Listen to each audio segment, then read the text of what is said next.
Eldritch subs, a homage to HPL. It had been a rather humid evening. I'd drunk a bellyful of beer and was now extremely hungry. But I was lost. I'd gotten separated from my friends and had gotten lost.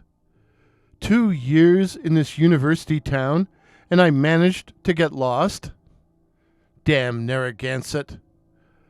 I'd wandered into a street, more like an alley, a street that I didn't recognize. The lighting was poor, and the overhanging gambrel arches of the ancient buildings didn't help. I thought about retracing my steps when I saw the sign. Eldritch subs. Eldritch subs. It was in red lettering against a putrid green background. Not very appetizing to look at. But I was ravenous, simply ravenous. I crossed the wet pavement and staggered in, and almost immediately staggered out again. My nostrils were flared by an overpoweringly fetid stench, and I suddenly felt quite ill. But then I heard a husky feminine voice drawl, "Good evening." A woman stood at the counter, staring at me. She was dark, smallish, and very good-looking, except for huge staring eyes. She was dressed entirely in black, and I felt an immediate attraction to her, but with an undercurrent of repulsion. I dithered, which we will blame on the beer, and while I dithered, I made the mistake of gazing into her bulging, watery, gray-green eyes. And then I walked, like a somnambulist, over to a table, where I sat, or collapsed. The lady in black stalked over to me, and in her husky voice said, "You hunger?" "Oh, well, I did," I sputtered. "But now I feel like I'm going to be sick to my stomach." And so I did. But I also felt overpowered by a will much stronger than my own. "Nevertheless, you will eat. You must eat." I must admit, I was only half listening. I was fighting the urge to vomit. "Our subs are highly spiced, and I suggest you accompany your repast with one of our hearty wines. One of our hearty red wines. Red." I took a deep breath to try to get my stomach under control, and I began to choke and cough, and for the first time, I noticed that the place was full of smoke. "What's with all this smoke?" I gasped. "Is this place on fire?" "Oh, no," the young woman said. "That is merely incense. Incense to cover the smell." The lady in black had sat down beside me and had reached across the table to stroke my arm. To cover the smell?" I repeated weakly. "Oh, we use pungent spices, which some find overpowering." "I find the stench of this incense overpowering. What sort of spices do you use?" "Oh," she said quietly, "hemlock, henbane, saffron, poppy seed, aloe, opium, and, of course, parsley, but no garlic." I was so taken aback, I was aghast. I said, "If you ingest that stuff, you'll die. What kind of subs need that kind of seasoning?" "Flesh, meat," she said quickly, correcting herself. But still, I heard what she had said. Flesh. Flesh? I don't know what exactly I would have done next, but a posse of weird, creatures, cryptids, monsters, had exploded through the front door.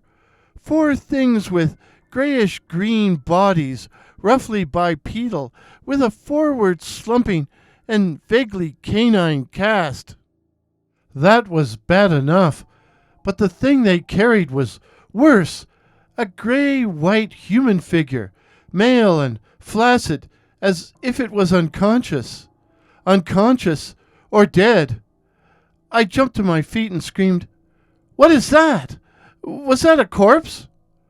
No, the dark girl tried to calm me. That was a new employee, new kitchen help. It hit me then.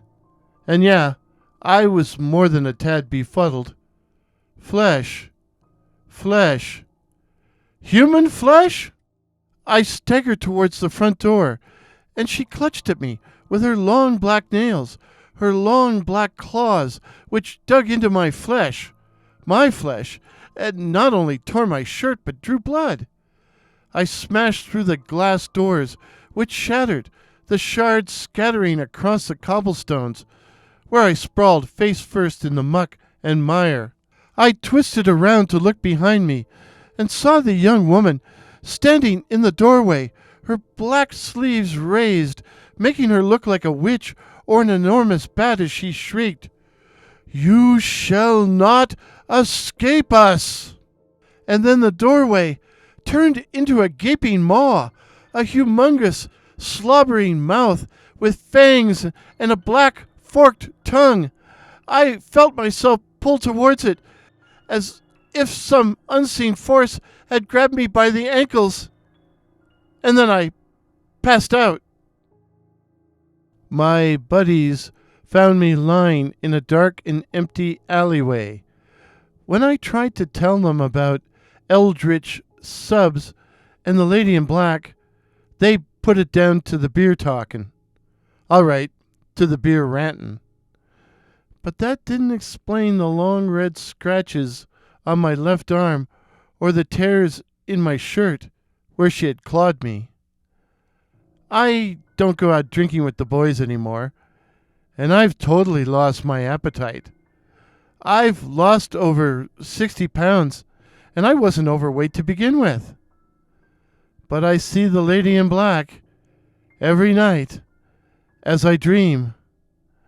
I dream that I'm reeling along in some dark place, sometimes an alleyway, sometimes a wide but deserted street.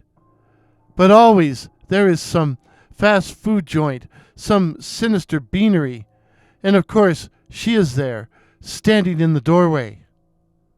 Last night it was Mythos Burgers, home of the Cthulhu fish sandwich. She stares at me with her huge bulging eyes and smiles at me, a hungry, predatory smile. And then she raises her arms like a witch or an enormous bat, and the doorway once again turns into a gaping maw, a humongous slobbering mouth with fangs and a black pointed tongue. And once more I find myself pulled towards it, as if some unseen force had grabbed me by the ankles. And then I wake up. But one night, it will succeed in swallowing me, and I shall find myself in the belly of the beast. The moral of our story: should a man drink Narragansett beer while reading H.P. Lovecraft at Christmas time, indigestion will be the least of his problems. If this is your first visit to my channel, please consider subscribing. My name is Warren, and I write and tell original ghost stories and original horror stories featuring such cryptids as the Night Floaters, werewolves, and the Black-Eyed Children. So again, please consider subscribing. Please help me to reach my goal of 2,500 subs. Till midnight. Cheers. Pictures used in today's video, courtesy of Pix Here, that's PX Here, while the music was Living in the Dark by the incredibly talented Mayu. Thank you for listening.